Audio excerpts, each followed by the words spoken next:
So we now know more information about the upcoming feeders coming to the Hunter Call of the Wild. EW released a little informative trailer that I think really breaks it down quite well, explaining all the little features, how they're going to work, how the 3 different types of feeders are going to interact and what they'll attract. So let's take a quick look at that. The Game Feeder Pack is a collection of 3 different game feeders that will each help you take your hunt to the next level. The Box Feeder is great for deer and deer-like animals. The Post Feeder is great for attracting many other kinds of animals to a location. But keep an eye out for bears.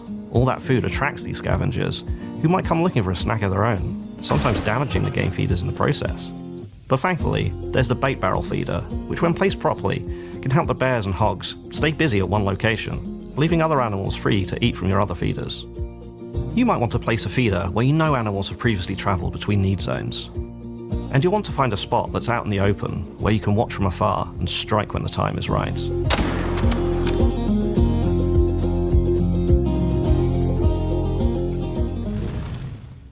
So we have box feeders, which, as was said in the trailer there, gonna be good for deer and deer-like animals. So I'm thinking pronghorn, black buck, maybe like sheep and goats. I don't know what exactly deer-like animals technically entails. We have the post feeder, which it even showed like rabbits on there, at least as like the little class. Now that's class 1 animals, I believe is what that's indicating, but a whole bunch of different things that post feeder can attract. And then look at the animation, that black bear taking out the box feeder. That is sick. I love that not only they did that, there's an animation for it. It's not like, you know, the old a beaver fell a tree on your tent, like it just disappears. There's an actual animation with the black bear taking out your feeder. That is really cool. And of course, there is a feeder specifically for bears and hogs, that being the barrel feeder. And it looks like, I'm curious if there's going to be an animation for it, because there is a little bag there on the ground, like the tripods where you take it down, but it looks like a feeder that would sort of roll across the ground. That's the idea with all the holes in it, where the hogs would sort of push it along, or the bears would push it along,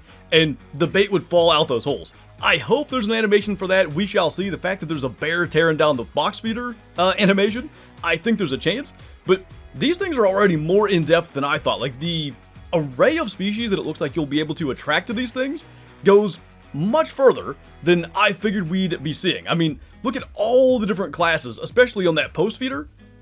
I think we're going to be able to attract a whole bunch of stuff. I don't want to say literally everything in the game. There's probably some stuff that won't come in, but looks like there's going to be a whole lot of options. And as we go along, there's a little piebald whitetail at that one feeder, as they talk about like kind of like setting up so you can observe from a distance and all that. And then we get to the end with those red deer, and I'm sure you guys noticed right away, as I did, those are not the red deer that we currently have in the Hunter Call of the Wild. That's a model redo or something, and I thought it looked really, really good. I've never felt they captured red deer quite right, even with the Emerald Coast redo.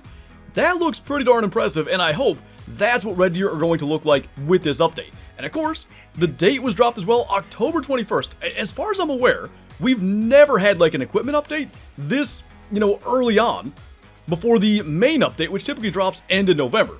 Now, there was also an article that came with this, you know, kind of reveal. So I want to go over some of that stuff, because there's more information in there regarding the feeders, and also what's coming with the update. By the way, red deer weren't listed, so I don't know anything about that.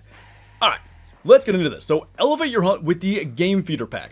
Revolutionize your approach to the wild. Decide on the ideal location, choose from 3 new game feeders, and select the right bait for a hunting experience like never before. Sounds to me like maybe we'll have to refill these things or something. I actually haven't read this. We're going to find out as we go. Leverage your knowledge to attract animals, but stay alert for bears who can disrupt your carefully laid plans. Success comes to hunters who have patience to wait for the perfect shot. So I do think, you know, maybe animals aren't going to turn up immediately at those barrels and at those feeders. It might take a little time. Okay, so let's get into the feeder breakdown. The box feeder. This says the selective hunter's choice. I think this is getting into trying to bait in specific species. Target deer species with precision. 4 gravity-fed shoots attract your intended prey while keeping broader snouted animals away. Elevated design protects bait from pests, but bears can destroy it, so choose placement carefully for high reward, high risk hunting. I'm definitely going to set it up so bears come and destroy it. It looks awesome when that happens. Okay, moving on to the post feeder, the elevated advantage. The raise structure of the post feeder has solar power technology that automatically dispenses bait over time. Its easy raise and lower refilling mechanism and robust metal construction withstands bear attacks, and the post feeder is a reliable long-term animal attraction without the risk. I think the main, you know, if we're going into upside downside, the main downside here is we're attracting more animals that maybe kind of get in the way and that kind of thing. That's the way that I'm reading that. And then finally, of course, the bait barrel feeder. Simply unbreakable. I don't know, you get the right bear in there. Maybe not. Anyway, thankfully, there's the bait barrel feeder, which will keep the bears and boars busy and let the other animals eat from one of your other feeders. So I guess the thought is put the barrel feeder near your post or box feeder. The rugged steel drum withstands aggressive wildlife without damage. Drilled holes provide steady bait distribution while the blue barrel stays visible in dense terrain. It's a prime choice when durability matters most. I love the little, like, you know, almost like you're purchasing this from like a Cabela's or something. You're reading the upsides and downsides, which, you know, does durability matter in the Hunter Call of the Wild? I guess, you know, when box feeders break, perhaps it does. Now, also in here, we do have information regarding patch 8.3. With the Game Feeders Pack DLC, we're also rolling out patch 8.3, packed with new stuff and long-awaited fixes. Okay, the first thing here is more fur variations for moose. I don't know if that means common fur variations, I don't know if it means rare, uncommon, who knows, but I like that they're going this route and adding new things in, like we saw it with the wolves, you know, acro-melanistic and melanistic charcoal. Looks like maybe moose are going the same route. This I maybe anticipated, and it looks like it's happening. We'll be replacing Rocky Mountain Bighorn sheep on Rancho with Desert Bighorn sheep, and more importantly, the Desert Bighorn subspecies looks similar, but has new fur variations, and this change will result in all bighorn sheep populations in the game being reset. I'm all for that, because I'm having a heck of a time getting diamonds of the newly redone bighorn, but oh my goodness, Desert Bighorn coming to Rancho? Sign me up. I'm putting a feeder out for those things very early on. Improvements to the volume mixing of the black bear calls. They're not going to be ear-shattering anymore. Everybody's been jump scared, you know, 1,000 or 2,000 times by the bears by now, so that will be nice. Fix the audio bug with a rustling sound from bushes would follow players around. As far as I'm aware, people have been complaining about that for like literally years, so hopefully that's well and truly fixed. Addressing an issue where backpacks made players who use them significantly more visible and louder than intended, particularly at long range, so maybe backpacks are going to be a little bit more balanced, and more.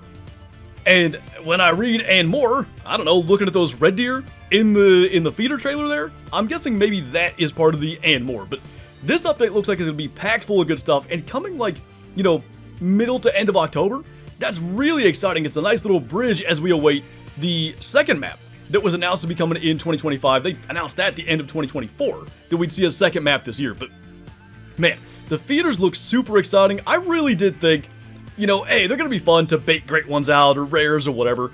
It looks like they're going to have some pretty good viability. I'm still going to be very intrigued to see how quickly animals show up with those feeders, and will there be, you know, with great one grinding, can you, you know, change the time or whatever, and will animals appear there like immediately as if they're in a feed zone or a drink zone or whatever, or will they have to walk to the feeder every single time there's a time change?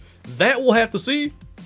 Of course, they talked about in the little trailer setting up in areas where animals tend to travel and stuff, so obviously they're going to have some maximum attraction radius, whereas you got to set it up and, you know, be within whatever that radius is of the animals for them actually to show up. But man, with that post feeder, you put that in one of those areas. You know, we're here on lakes walking around right now. I'm sure we have a ton of zones like something like this where there's a ton of drink zones around.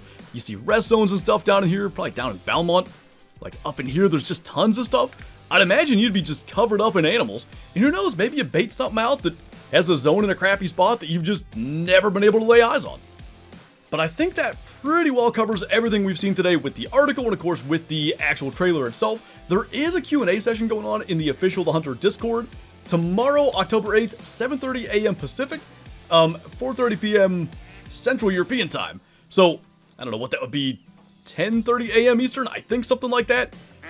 Really, really exciting stuff, and like I said, the feeders, just based on that little trailer, the bit of information we've seen, have already exceeded my expectations. I just can't wait to see how, you know, when we implement them, how they're actually going to work, you know, with my own eyes. So, looking forward to that. It's not that far away. 2 weeks from today is the official release, and as per usual, I want to know you guys' thoughts in the comments below. What do you think, first off, of those red deer?